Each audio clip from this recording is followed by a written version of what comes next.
Hello guys, welcome back to our channel. आज हम AI की यूनिट 2 स्टार्ट कर रहे हैं। तो चलिए शुरू करते हैं। ये टॉपिक्स हैं जो आप इसमें कवर करेंगे यूनिट में। एक बार इन्हें आप ध्यान से देख लेना। चलिए शुरू करते हैं।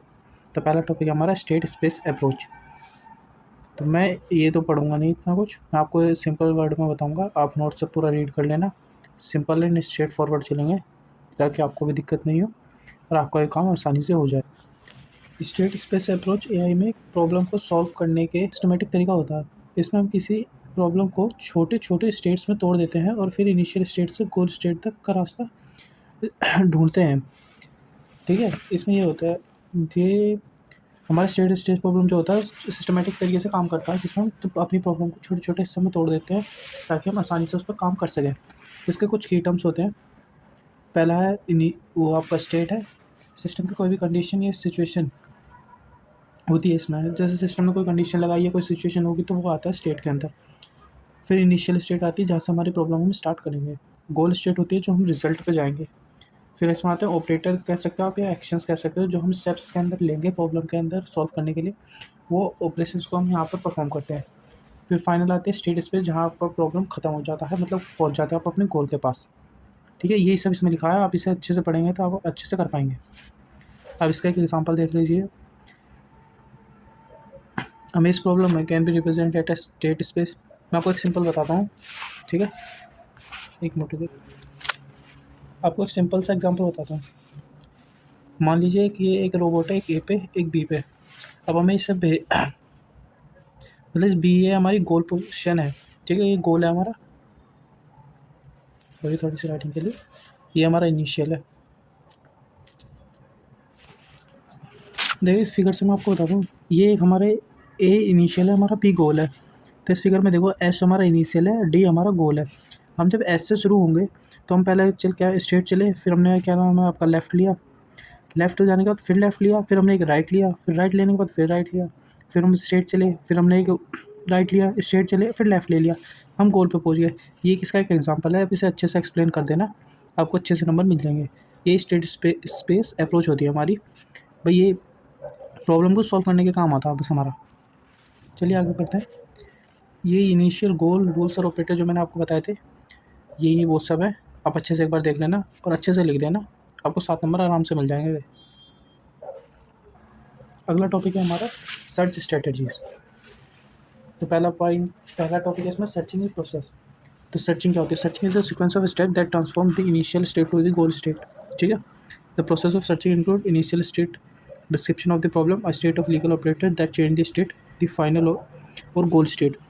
वही जहाँ भी हमने एग्जाम्पल समझा था, बताया था आपको, ये वाला मैंने, ये वाला सेम यही है। यही है आपका सर्चिंग। ठीक है, आगे चलते हैं। इसमें सर्च प्रोसेस कंपोनेंट कौन कौन से होते हैं? पहले आपकी इनिशियल स्टेट होती है, फिर इसमें फाइनल गोल स्टेट होती है, कॉम्प्लीमेंट्स होते हैं, does the algorithm guarantee to return a solution if one exist. अगर एक सॉल्यूशन आपका एग्जिस्ट होता है तो उससे गारंटी करते हैं कि वो आपको प्रोवाइड कराएगा। Optimality is the solution found the best solution among all the possible solution. सभी पॉसिबल सॉल्यूशन में से जो आपके लिए बेस्ट और ईजी होगा वो आपके लिए फाइंड कर देगा। फिर आता है इसमें टाइम कॉम्प्लेक्सिटी और स्पेस कॉम्प्लेक्सिटी। ठीक है, ये इसके कुछ कंपोनेंट्स हैं, ये आप लिखते हैं। अब पैरामीटर जो इसको यूज़ होते हैं एवेल्यूएट करने के लिए, पहला है इसमें completeness.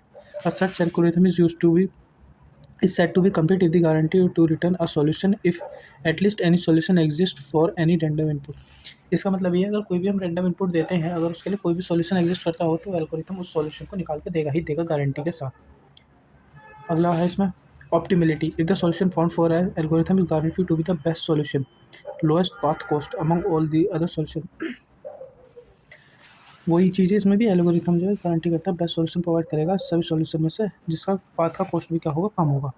Time complexity is the measure of the time of algorithm to complete a task. Time complexity वो मेजर करेगा कि उसे एल्गोरिथम को कंप्लीट करने में कितना टाइम लग रहा है उस टास्क को परफॉर्म करने में। स्पेस स्टोरेज के लिए क्या होगा? Space complexity, it is the maximum storage space required at any point during the search at the complexity of the. ये वो चेक करेगा कि प्रॉब्लम को एग्जीक्यूट करते हुए तो हमारी ज़्यादा स्टोरेज वगैरह तो नहीं एक्वायर कर रहा है। अब आ जाते हैं हम इसमें, अगला टॉपिक हमारा इन्फॉर्म्ड एंड अनइन्फॉर्म्ड। ये एआई सर्च के एल्गोरिथम्स होते हैं दो, अनइन्फॉर्म्ड इन्फॉर्म्ड एंड अदर, ठीक है। तो इन्फॉर्म अनइन्फॉर्म्ड में आता है हमारे ये 5 चीज़ें आती है, BFS, DFS, deep learn search, interactive depending search, by directional search, uniform search. Inform में आपके दो आते हैं, ग्रीडी और ए स्टार्क सर्च, और अदर में लोकल सर्च, एडविजनल सर्च और मिनिमैक्स सर्च। इन सब के बारे में हम आगे पढ़ेंगे, जो आपके पेपर पॉइंट ऑफ व्यू से इंपॉर्टेंट होते हैं, उन्हें ज़्यादा डिस्कस करेंगे, ठीक है। चलिए आगे चलते हैं। एक मिनट। तो पहला टॉपिक है आपका अनइन्फॉर्म्ड सर्च। ये इसके की पॉइंट्स है, आप एक बार इन्हें देख लेना। मैं आपको सिंपल शब्द में समझा देता हूँ। अनइन्फॉर्म्ड सर्च, जिसे हम ब्लाइंड सर्च भी कहते हैं, एआई का ऐसा सर्च मेथड होता है जिसमें एजेंट को गोल स्टेट के बारे में कोई एक्स्ट्रा नॉलेज नहीं होती है। यानी एजेंट बस ट्राई करता है बिना किसी हिंट के, गाइडेंस या ह्यूरिस्टिक के, बस वो चलता रहेगा। ये उसे बस सॉल्यूशन निकालना, उससे कोई गाइडेंस वगैरह कुछ नहीं है कि कैसे करना है, क्या करना है, कुछ नहीं पता होता उसे, ठीक है। और ये सिर्फ स्टेट स्पेस के स्ट्रक्चर पर डिपेंड होता है और किसी पर डिपेंड नहीं होता, ठीक है। इसके कैरेक्टरिस्टिक्स हैं 2-4 से, वो देख लेना कि no extra information about goal, search blindly, check all possible states step by step. Slower होता है ये थोड़ा सा, क्योंकि सब स्टेप चेक करेगा तो टाइम लगेगा ज़्यादा, जाहिर सी बात है। तो इसकी टाइम कॉम्प्लेक्सिटी भी क्या होगी, ज़्यादा हाई होगी, और स्पेस कॉम्प्लेक्सिटी भी हाई होगी, क्योंकि मेमोरी भी उस हिसाब से लेगा जब सब चीज़ सर्च करेगा, ठीक है। इसके कुछ टाइप होते हैं, जैसे एग्जांपल्स में लिखे हैं अभी, BFS, DFS, ठीक है। यूनिफॉर्म कोस्ट सर्च हो गया, ये हम आगे पढ़ते हैं, ठीक है। अगला ये आपका दोनों के बीच में 2-4 पॉइंट्स हैं डिफरेंस में, आप देखना चाहें तो देख लेना एक बार। एक आपको यूनिफॉर्म अनइन्फॉर्म्ड का मैं सिंपल सा वो बता देता हूँ एग्जांपल सा। जैसे आपका एक रोबोट है, अब आपने रोबोट को एक वो कहा कि मेरे को ये सामान ला के दो, बट जैसे आपने उससे रोबोट से कहा कि मेरे को 1 गिलास पानी ला के दो, आपने बताया नहीं उसे कि मेरे को कि क्या नाम है, मेरे को बोतल का पानी, उसका आरओ का वाटर चाहिए, बोतल वाला नहीं चाहिए। अब उसे पता नहीं था कि आपने आरओ का कहा। वो क्या करेगा, घर में पहले बोतल चेक करेगा कि आपके घर में मिनरल वाटर बोतल है या नहीं है। अगर मिनरल वाटर बोतल उसे मिल गई तो आपको दे देगा वहीं से वहीं, नहीं तो वो पहले बाहर जाएगा, आपके घर से बाहर निकलेगा, फिर आपको पूरा उसमें एरिया में चेक करेगा, जिस शॉप पे उसे मिनरल वाटर बोतल मिलेगी फिर वहाँ से उसे लेकर आएगा। तो इसमें टाइम भी बहुत जाएगा, स्पेस भी लगेगा, वो कॉस्ट भी बहुत आएगा। तो ये आपका अनइन्फॉर्म्ड हो गया, इससे कोई बात ही नहीं पता कि क्या करना है क्या नहीं करना, ठीक है। अब हम करते हैं अनइन्फॉर्म्ड के बारे में, तो हो गया। अब मैं आपको इन्फॉर्म्ड के बारे में थोड़ा सा बता देता हूँ, ठीक है। इन्फॉर्म्ड सर्च, जिसे हम ह्यूरिस्टिक सर्च भी कहते हैं एआई के सर्च मेथड होता है। ये गोल तक पहुंचने के लिए एक्स्ट्रा नॉलेज यूज़ करता है, यानी एजेंट अंदाज़ा लगाकर और बेस्ट पाथ चूज़ करके ब्लाइंडली सर्च नहीं करता। सिंपल सा है, ये अनइन्फॉर्म्ड का उल्टा ही है इन्फॉर्म्ड में, ठीक है। इसमें 2-4 चीज़ होती हैं, जैसे आपका गोल तक पहुंचने के लिए गाइडेंस मिल जाता है, सर्चिंग फास्ट होती है, अननेसेसरी पाथ का एक्सप्लोर नहीं करता ये, और मोस्टली ऑप्टिमल होता है, नियर ऑप्टिमल सॉल्यूशन देता है ये, ठीक है। इसके भी 2-3 वो हैं आपके टाइप्स, वो मैं आपको आगे दिखाता हूँ इसमें। जैसे आपका ग्रीडी सर्च हो गया, ए स्टिक सर्च हो गया, ठीक है। आपका हिल क्लाइंबिंग हो गया, बीम सर्च हो गया, ये सब इसके कुछ एग्जांपल्स हैं, या इसके टाइप्स भी कह सकते हो आप, ठीक है। इन्हें हम आगे डिस्कस करते हैं। यही जो मैंने आपको बताया इन्फॉर्म्ड के बारे में वही है, आप एक बार गो थ्रू कर लेना इसे। ये इन दोनों के बीच में थोड़े 2-3 डिफरेंस है, अगर 2-2 नंबर में आता है तो आप ये भी लिख देंगे तो आपका आराम से काम हो जाएगा। अब हम आ जाते हैं अपने अगले टॉपिक पे, जो कि है BFS एंड DFS। तो आप चैनल को लाइक, शेयर एंड सब्सक्राइब जरूर करना। हमारा कंटेंट अच्छा लगा तो शेयर जरूर करना भाई साहब। तो हमारा पहला टॉपिक है BFS। तो BFS आपका स्टैंड करता है ब्रेथ फर्स्ट सर्च के लिए। It is also known as level order traversal, ठीक है। आइए बताते हैं आपको। In a queue data structure is use to, queue data structure का यूज़ करता है, मतलब फीफो का यूज़ करता है ये, फर्स्ट इन फर्स्ट आउट, ठीक है। When we use BFS algorithm for the travels in a graph, we can consider any node as a root node. It is slower होता है DFS से, ठीक है।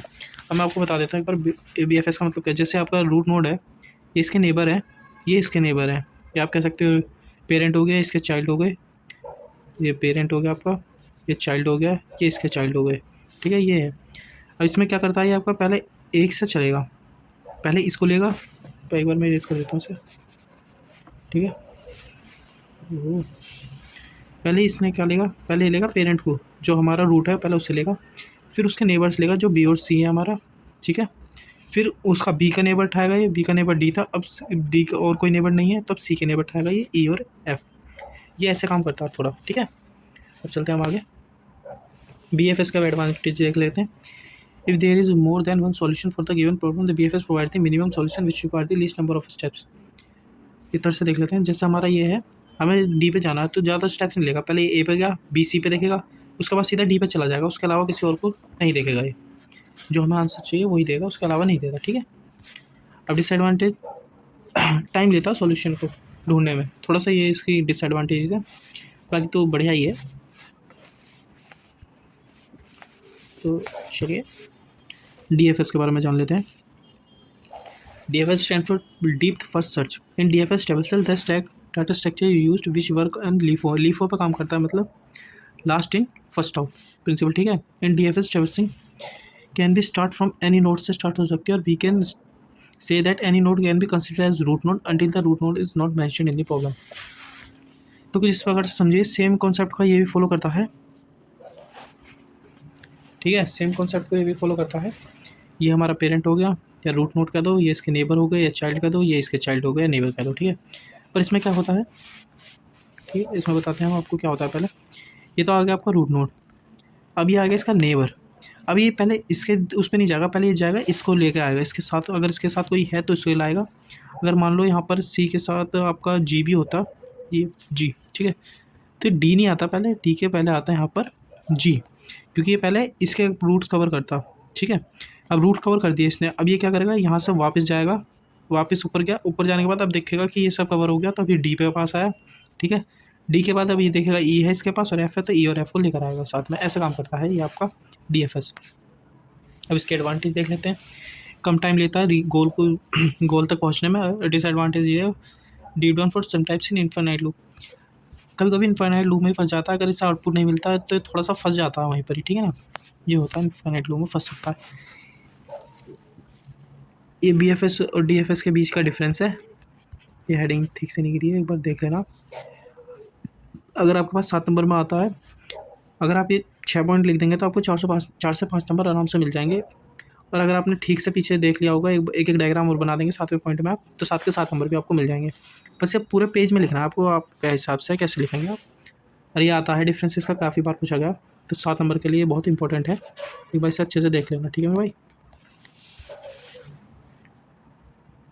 ये वही है, शॉर्ट में दे रखा है, आप देख लेना एक बार। अब अगला टॉपिक आता है हमारे पास ह्यूरिस्टिक फंक्शंस का। देख लेते हैं ह्यूरिस्टिक फंक्शंस क्या होते हैं। Heuristic function is a function which is use to in inform search में यूज होता है, and is find the most promising path find करता है, ठीक है। It takes the current state of the agent as its input and process the estimate of how close agent is from the goal. Current state को उठाएगा agent की, कि agent कौन से स्टेट में, और बताएगा कि कितना टाइम उसे लगेगा कि गोल के पास पहुंच जाएगा, हमारा एजेंट कितनी देर में पहुंच सकता है, ठीक है।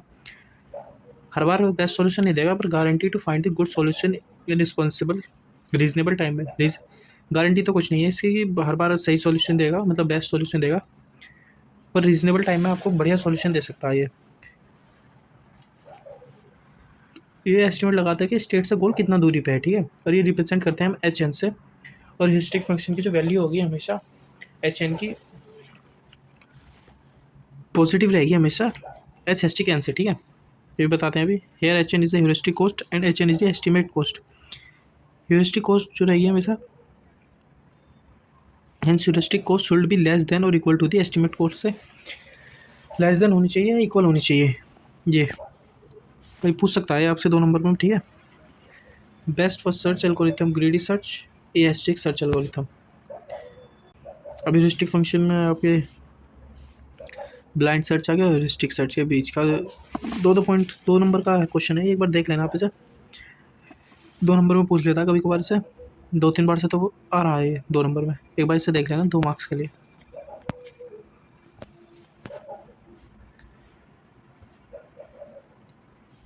कंटिन्यू करते हैं अपने ह्यूरिस्टिक फंक्शंस को। एस्टिक्स सर्चिस्टिक most commonly known for from a BFS से करते हैं हमसे, ठीक है। It's use heuristic function HN and cost to reach the node and from the start state GN। Heuristic function it uses heuristic function HN and cost to reach the node N from the start state GN। Start state को हम GN से represent करेंगे, HN हमारी cost होती है और FN हमारा हो गया एस्टिमेट कॉस्ट, ठीक है। It has combined feature of UCS and greedy BFS by which it solve the problem efficiently. ठीक है, a heuristic search algorithm find the shortest path through the search space using a heuristic function. This search algorithm expands less search tree and provides optimal result for. ये एक formula है इसका heuristic function का, एक बार इसे याद कर लेना, 2 नंबर में पूछ लेता है इसके बारे में। ये हमारी एस्टिमेट कॉस्ट बताता है, हमारी FN, GN हमारी वो होगी स्टार्ट स्टेट, और HN हमारी कॉस्ट होगी कितने गोल पर पहुंचने के लिए हमें कितना कॉस्ट लगेगा। ठीक है, या फिर आप मैप्स ले लीजिए एग्जाम्पल में। ठीक है, अज्यूम करिए आप A पॉइंट से B पॉइंट पे जाना है, अपने एरिया का ले लीजिए आप, ये आपका घर है, ठीक है, आपका हाउस है, ये आपके यहाँ की कोई लोकल शॉप है। अब आपको जाना है, वहाँ जाने के आपके पास कई रास्ते हैं, जैसे एक बिल्कुल स्ट्रेट जा रहा है, एक घूम फिर के इस गली में से जा रहा है, एक इस इधर से आ रहा है, हाईवे को होकर पूरा घूमता है, पूरा आपके 2-3 चक्कर लगाएगा, फिर आपके दुकान तक जाएगा। ठीक है, ये क्या करेगा, इसमें से आपका बेस्ट रूट जो है आपको भी दिख रहा है इस स्ट्रेट वाला है, तो ये आपका ये वाला रूट सेलेक्ट करेगा, सिंपल जो आपका रहेगा ना उससे सेलेक्ट करेगा, ये बेफालतू में आपको लंबा नहीं घुमाएगा बिल्कुल भी। जैसा आपका इसका ही कहना है स्टिक फंक्शन का, शॉर्ट में आपको अच्छा काम करके देगा, टाइम कॉम्प्लेक्सिटी बचाता है आपकी, और स्पेस भी कम देगा। पर ये मान लीजिए अगर ये वाला रास्ता नहीं होता इसका, आपके घर से एक ही हाईवे हो गया लंबा, एक इस गली से होकर जा रहा है शॉप के पास आपका, और एक हो रहा है आपके घर से पीछे से जा रहा है, थोड़ा सा लंबा जाएगा, वो शॉप के पास यहाँ को जा रहा है, तो आप शॉर्ट रास्ता आपके पास ये वाला हो गया। ठीक है, तो ये शॉर्ट है आपका, तो अब ये वाला रास्ता आपके लिए वो हो गया, टाइम कॉम्प्लेक्सिटी कम है, स्पेस भी कम लग रहा है। तो ये ह्यूरिस्टिक फंक्शन का एग्जांपल है। अगर आपको नहीं समझा, मैं एक आपको सिंपल तरीके से बताता हूँ कुछ और दोबारा से। GPS या फिर मैप्स का एग्जांपल से बता रहा हूँ मैं आपको। ठीक है, आपको पॉइंट A से पॉइंट B पे जाना है। ठीक है, ये आपका घर है, ये आपके यहाँ की कोई लोकल शॉप है। ठीक है, अपने आप लाइव एग्जांपल से समझना। अभी एक रास्ता, तो कई सारे घर हैं बीच में, समझ लिए। ठीक है, ये कई सारे, कैसे बताऊँ, हाउस को हम कर देते हैं HS। ठीक है, कई सारे हाउसेज हैं। ठीक है, और हाउसेज से कई रास्ता, तो एक तो जा रहा है घूम फिर के दुकान के पास आपके यहाँ। ठीक है, एक रास्ता बिल्कुल स्ट्रेट जा रहा है, एक रास्ता है इन कॉलोनी के बीच में से होके जा रहा है दुकान के पास। ये रास्ता भी थोड़ा सा ऐसा मान लीजिए, ये भी थोड़ा सा घूम कर जा रहा है, ये थोड़ा सा घूम कर जा रहा है। अब देखो, ये रास्ता आपको शॉर्ट लग रहा है, ये आपको लॉन्ग लग रहा है, ये और भी लॉन्ग हो गया। अब जो आपके लिए रास्ता आपको सूटेबल होगा कि भाई मैं तो है ना, तो मुझे पता है कि अगर मैं कॉलोनी के बीच में से जाऊँगा तो मैं जल्दी पहुँच जाऊँगा। दूसरा कहता नहीं, यहाँ से बाहर जाएंगे तो हम जल्दी पहुँच जाएंगे। जो सा आपको शॉर्ट लगेगा, मान लीजिए मेरे को, मैं कहता हूँ कि कॉलोनी के बीच में से जो रास्ता जा रहा है लंबा पड़ेगा, कई गलियाँ घूमनी पड़ेंगी हमें। ऐसा करते हैं, ये वाला रास्ता ले लेते हैं, 1 वाला, ये 2 हो गया हमारा, ये हमारा 3 है। ठीक है, हमने 1 वाला रूट पकड़ लेते हैं। 1 वाले रूट से हम 2 मिनट में पहुँच जाएंगे। 1 मिनट, 1 वाला रूट पकड़ लेता हूँ मैं। 1 वाले रूट से मैं आसानी से अपनी शॉप पर पहुँच जाऊँगा, मेरे को ज़्यादा दिक्कत नहीं होगी, ना मेरे को गलियाँ घूमनी पड़ेंगी, सीधा रास्ता रहेगा। तो आपका टाइम भी बचा, आपकी स्पेस भी बची, आपका काम भी जल्दी हो गया। तो ये आपका ह्यूरिस्टिक फंक्शन है, इसका एग्जांपल आप दे सकते हैं इसमें। ठीक है, चलिए आगे चलते हैं। अब आती है हमारी अगली algorithm, hill climbing algorithm. Hill climbing algorithm का concept, it's a local search algorithm which continuously moves in the direction of the increasing value to find its peak of the mountain। आपने हिल क्लाइंबिंग गेम देखा, खेला होगा, ये same वैसा ही concept है, थोड़ा समझना इसे। जब तक आप उसमें आपके पास फ्यूल रहेगा, आप चलते रहेंगे, ऐसे इसमें रहता है, ये बढ़ता रहेगा इंक्रीजिंग तक, जब तक कि अपने पीक पे पहुंच नहीं जाता। ठीक है, it terminates when it reaches a peak value where no neighbour has a higher value. ये वहीं टर्मिनेट होगा जब आपके पास पीक वैल्यू आ जाएगी, उससे फिर उसके बाद कोई उसकी बड़ी वैल्यू हो ही नहीं सकती उससे, तो वहीं ये टर्मिनेट हो जाता है। इसका एग्जांपल देख लो, ट्रैवलिंग सेल्समैन प्रॉब्लम है, जो मैं आगे आपको बताऊंगा अभी, in which we need a minimize distance travelled by a salesman. Simple सा एग्जांपल है, ग्रीडी लोकल सर्च भी कहते हैं इसे। A node hill climbing algorithm has 2 components which are state and value। ठीक है, 2 ही कंपोनेंट होते हैं उसके अंदर, स्टेट होती है और एक उसकी वैल्यूज होती है। अब चलते हैं इसके फीचर्स पे, ग्रेडी अप्रोच और नो बैक ट्रैकिंग।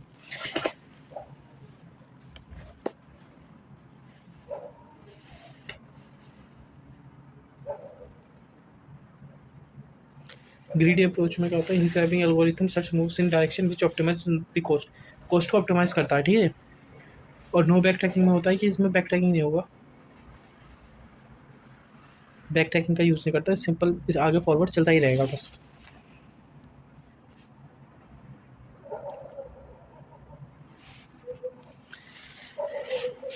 इवेल्यूएट, पहला स्टेप है इवेल्यूएट इनिशियल स्टेट।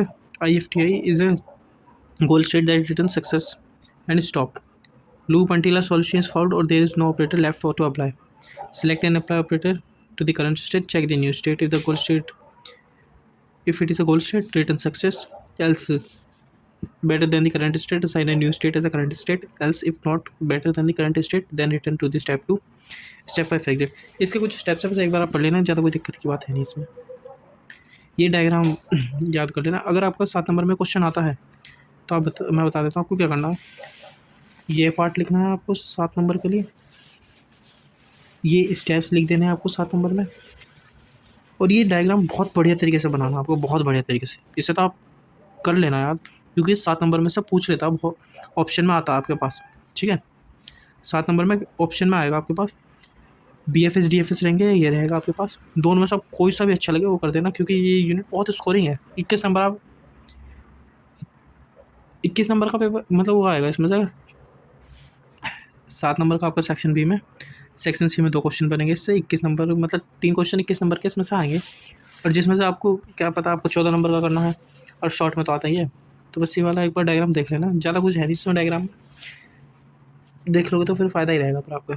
अगर आपने बना दिया तो 7 नंबर में से आपको 6 नंबर तो कहीं नहीं गए, 6 नंबर आराम से मिलेंगे। अगर आप ये 3 चीज़ कर देते हैं ना, ये लिख देते हैं, एल्गोरिथम लिख देते हैं इसका, वो एल्गोरिथम के स्टेप्स लिख देते हैं, और आपके डायग्राम बना दोगे तो आपके 7 नंबर आराम से मिल जाएंगे। अगर 7 भी नहीं दिए तो 5 नंबर आपको कहीं नहीं गए, 5 नंबर बड़े आराम से मिलेंगे अगर ये डायग्राम हुआ तो। अगर डायग्राम नहीं है तो नंबर कर सकते हैं बहुत आराम से। अब देख लेते हैं अगला टॉपिक हमारा, ड्रॉबैक्स एंड सॉल्यूशन क्या क्या है इसके। Local maximum, a local maximum is a specific state in the landscape which is better than each of its neighbor states, but there is a state also present which is higher than the local maximum। Local maximum ये, जैसे एक maximum आपकी ये होगी, एक maximum ये, local maximum जो छोटे वाली होगी वो आपकी लोकल है, ये वाली आपकी वो हो जाएगी एक्स्ट्रा, जो भी कहते हो आप इसे। लोकल माने जो छोटी वाली है वो आपकी लोकल है। Backtracking taking to be local maximum in state landscape, इसका जो सॉल्यूशन है इसका उसके लिए वो बैकटेकिंग है। दूसरा इसमें प्लेटिव आता है, फ्लैट मैक्सिमम होता है इसके अंदर, जो जैसे फ्लैट एरिया है इसके अंदर का काम रहेगा आपका। पढ़ लेते हैं एक बार। तो flat is the flat area of the search space in which all the neighbour state of the current state contain the same value because of the algorithm does not find any direction to. Same चीज़ है इसमें, बस एक straight line के अंदर आपके सारे वो वैल्यूज रहेंगे। Solution take this steps for very related steps while searching.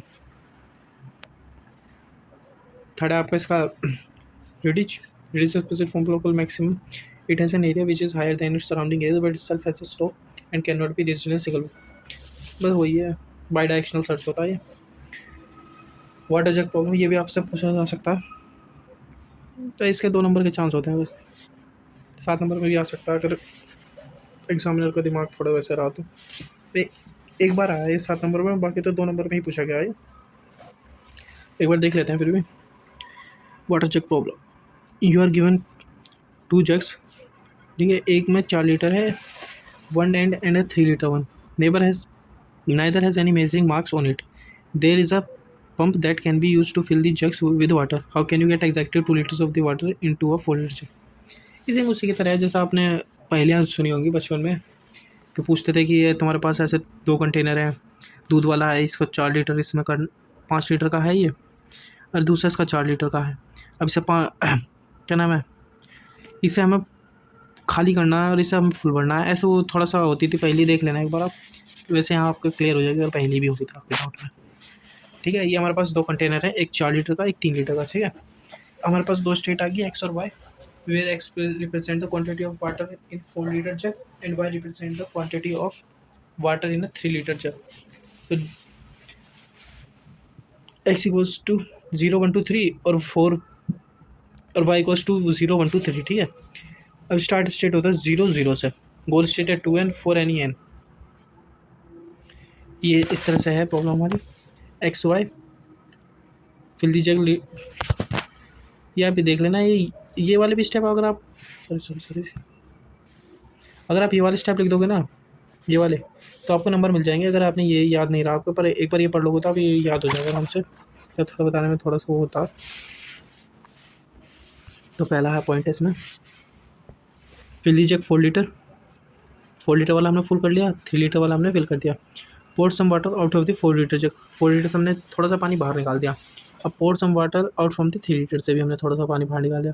हमने 4 लीटर वाले को हमने पूरा खाली कर दिया, 3 लीटर वाली खाली कर दिया हमने।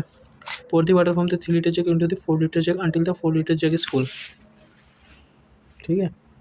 भाई ये आपकी वाटर जग प्रॉब्लम है और कुछ है भी नहीं वाटर जग प्रॉब्लम में आपका। अब pour water from the 4 liter jug into 3 liter until the 3 liter jug is full. अब pour all water from the 3 liter jug into the 4 liter jug. ठीक है। अब pour all the water from the 4 liter jug into the 3 liter jug. Pour the 2 liter water from the 3 liter jug into the 4 liter jug. Empty the second liter in the 4 liter jug on the ground. इसमें हम क्या कर रहे हैं, हमने पहले दोनों जग को भर लिया, फिर हमने उसमें से थोड़ा सा पानी गिरा दिया, 4 वाले में से भी 3 वाले में से भी। अब हमने दोनों को क्या करा, खाली कर दिया ग्राउंड पे से अगले स्टेप्स में। अब हमने क्या करा, वाटर 3 लीटर से हमने 4 लीटर में पानी भर दिया जब तक वो फुल नहीं हो जाता 4 लीटर वाला। अब हम क्या करेंगे, 4 लीटर जग से 3 लीटर में कर देंगे फुल। अब हमने सारा पानी 3 से 4 में कर दिया, फिर हम 4 से 3 में कर रहे हैं। अब पोर दी 2 litre water from the 3 litre jug into the 4 litre वाले में फिर से कर दिया और एम्प्टी कर देंगे 2 लीटर वाले को, एंड 4 लीटर वाला जग हमारा फुल हो जाएगा और उससे हम राउंड का खाली कर सकते हैं। ठीक है, बस यही है। Constant satisfaction problem. Constant satisfaction is the process of finding solution throughout set of constants that imposes conditions that are variables must satisfy. Consider a pseudo game with some numbers filled initially in some squares. You are expected to fill the empty squares with the numbers of 1 to 9 such a way that no row, column, or block has number repeated itself. This is very basic constant satisfying problem. You are supposed to solve the problem keeping in the mind some constant in the remaining squares that are be filled are known as variables and the range of the number 1 से 9 के बीच में होंगे that can you fill them known as the domain. Variable take values from the domain. The conditions governing how a variable with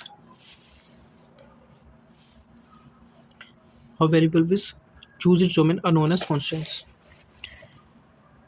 The constant satisfaction problem is that requires its solution within some limitation of condition, also known as constants. It consists of the following: an infinite set of variables which stores these solutions v equals to v1 v2 v3 vn तक हो गया। A set of distinct values known as domain from the values speak d1 d2 d3 dn. A finite set of constant। ठीक है, suppose that a row, column and block already have a 3 5 7 filled in the domain for all the variables in that row, column और block will be 1 to 9 के बीच में होंगे।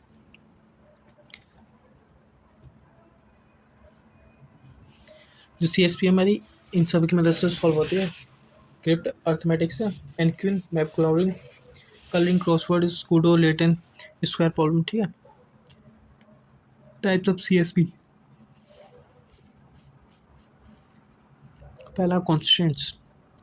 The result should satisfy the predefined arithmetic rules that is 2 + 2 = 4, nothing else.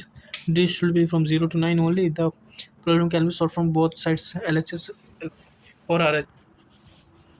चलिए इसका example देखते हैं। Send plus more money को कैसे काम करता है। ईच लेटर है यूनिक डिजिट होगी इसमें। लीडिंग लेटर्स जो होंगे ज़ीरो नहीं हो सकते। ठीक है, हमारे जैसे एस और एम है हमारा, ये ज़ीरो नहीं होंगे। ये सॉल्यूशन कैसे काम करता है चलो मैं बताता हूँ आपको। ये एस और एम मिलके जो है MO बना रहे हैं। इसका मतलब इन दोनों का जो सम होगा वो एक कैरी लाएगा हमारा, तो एम की वैल्यू जो हो जाएगी वो हमारी होगी 1। ठीक है, तो एम हो गया हमारा यहाँ पर 1, क्योंकि अब एस और यहाँ पर एम था, इसकी जगह हम कर देंगे 1, तो एस प्लस 1 जो है हमारा वो बना रहा है हमारा 0। तो एस की वैल्यू होगी हमारी क्या, 9। एक बार रुक जाओ, देखो दोबारा से देखो। एस और एम मिलके बना रहे हैं MO। ठीक है, तो इन दोनों का जो सम होगा वो एक कैरी लाएगा, तो एम की वैल्यू जो हमारी आ गई वो आ गई हमारी 1। ठीक है, तो एस क्या है यहाँ, एम की जगह तो हमारा हो गया 1, तो ओ हमारा हो गया 0, क्योंकि 1 है और ये बनाएगा क्या नाम, हम लेंगे इसमें 0 से 9 के बीच में वैल्यू बस, तो ओ तो हमारा हो गया 0, तो एस बचा हमारा 9। ठीक है, एस का हमारे पास वैल्यू आ गई, एम की वैल्यू आ गई, एम की और ओ की 2 वैल्यू आ गई, तो ओ हमारा 0 है। ई में हमें कुछ ऐसा वैल्यू रखनी पड़ेगी जो हमारे पास आता है तुम्हारा 3 वैल्यू आ गई हम पे, एम की वैल्यू आ गई हम पे, एन की वैल्यू आ गई हम पे, और हम पे आ गई 0 की वैल्यू। ठीक है, अब हम आगे देखते हैं। अब हमारे पास है ई। ठीक है, अब ई को हम क्या रखें, जो हम 0 ऐड करेंगे उसमें ओ ई, तो हमारे पास एन आना चाहिए।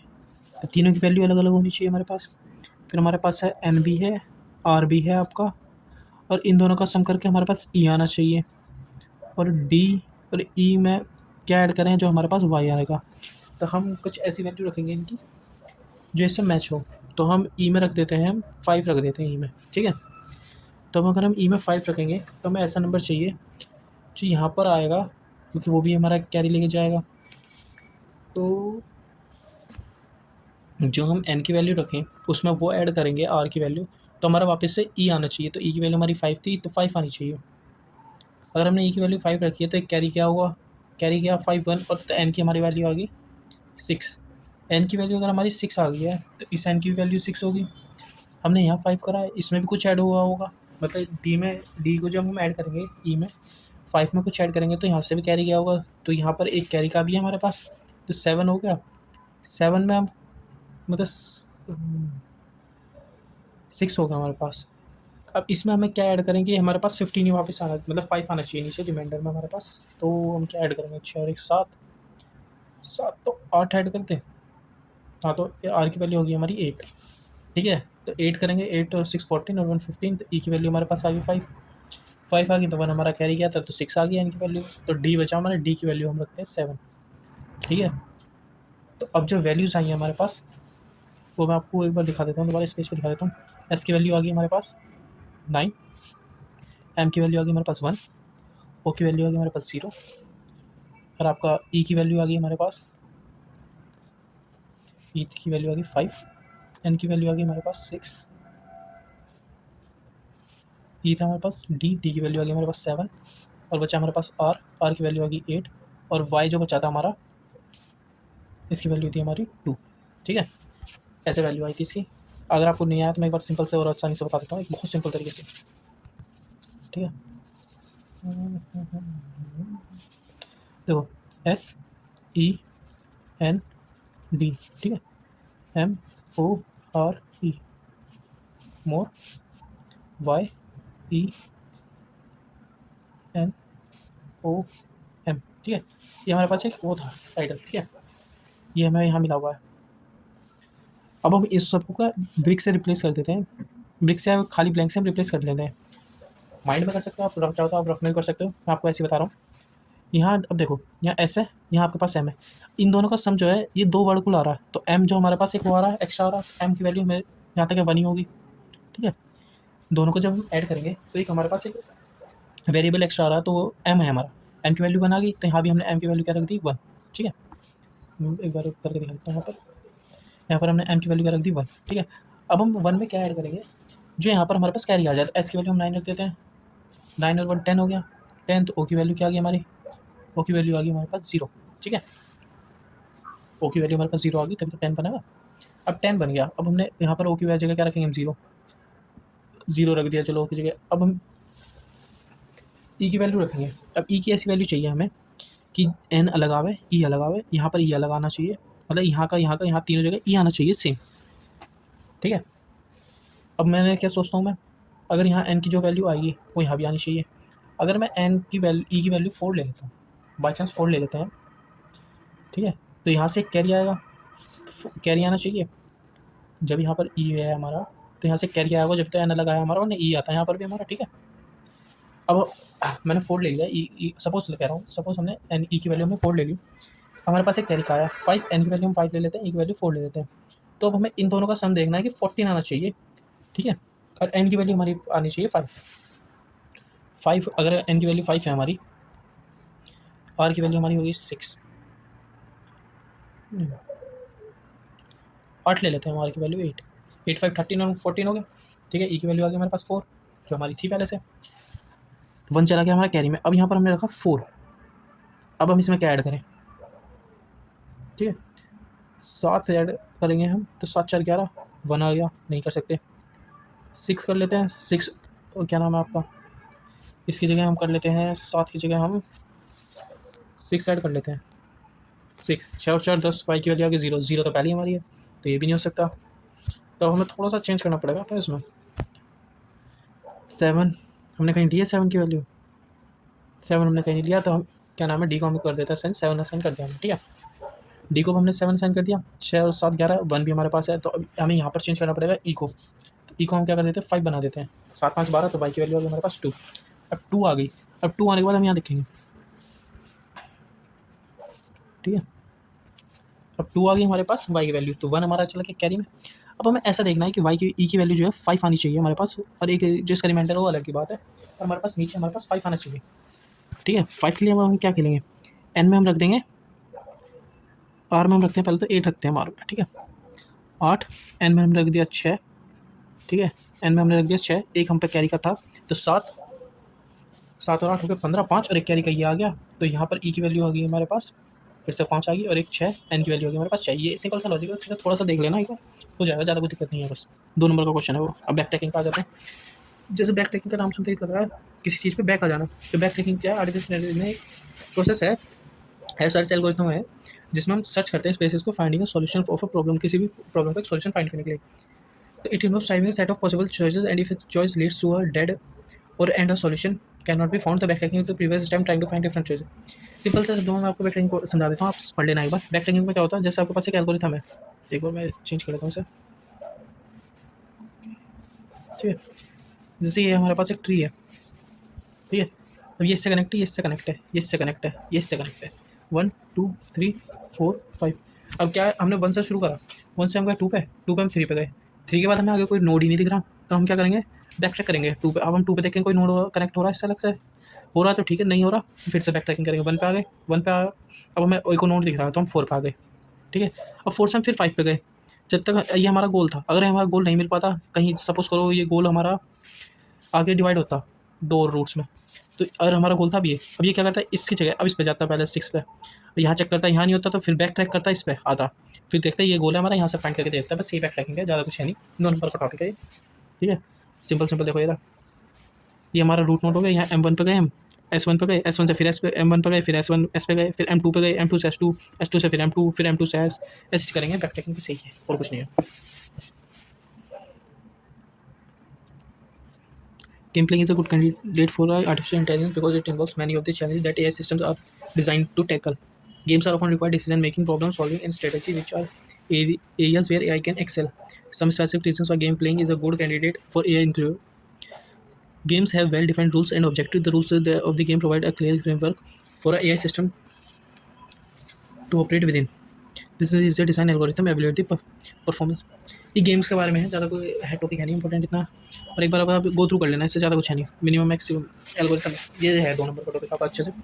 Minimum maximum algorithm is a recursive और backtracking algorithm which is used for decision making and game theory में यूज़ होता है। Minimum maximum algorithm use recursion to search throughout the game tree. Minimum maximum algorithm is mostly used for game playing in AI such as chess होगा, chess maker होगा, tic tac toe हो गया, go and various top players games. Algorithm computer minimax decision for the current. In PAS algorithm, 2 players play the game. One is called max and another is called min. Both the players fight it. It is the opponent playing get the minimum benefit while they get the maximum benefit. Same आप chess की तरह मान लो इसे, जैसे आप chess में रहता है एक जीतेगा एक हारेगा, बस वही रूल है यहाँ पर भी। प्रॉपर्टीज हैं इसकी complete, optimal, time complexity, space complexity, ठीक है। Alpha beta tuning. Alpha beta pruning is a method of version of the Minimax algorithm. It is an optimized technique for the Minimax algorithm. There is a technique by which, without checking each node of the game tree, we can compute the correct Minimax decision, and the technique is called pruning. This involves two threshold parameter alpha and beta for future expansion, so it is called the alpha beta pruning. It is also called alpha beta algorithm. Alpha or beta, alpha the best highest value, the initial value of alpha is minus infinity, और beta की initial value क्या रहेगी plus infinity. Condition alpha जो greater होगा, alpha हमारा greater रहेगा equal to रहेगा beta के। की पॉइंट्स से max player will be only update the value of the alpha, minimum beta की अपडेट करेगा। We will only pass the alpha beta values to the child nodes. यहाँ देख सकते हैं इसका, आप ये मैक्स हो गया, ये मिन हो गया, फिर इसके मैक्स हो गया, मिन हो गया, टर्मिनल पोर्ट हो गया, मतलब एक आपका पेरेंट नोड है वो मैक्स हो गया, फिर आप मिनिमम में चले गए, फिर आप एक बार उसमें डिवाइड होने वो मैक्स में चला गया, फिर वो आपका आगे फर्दर कंटिन्यू हो गया, बस यही है अल्फा बीटा प्रूनिंग। एक बार देख लेते हैं इसमें कैसे कैसे काम करता है, ये इसके स्टेप्स हैं।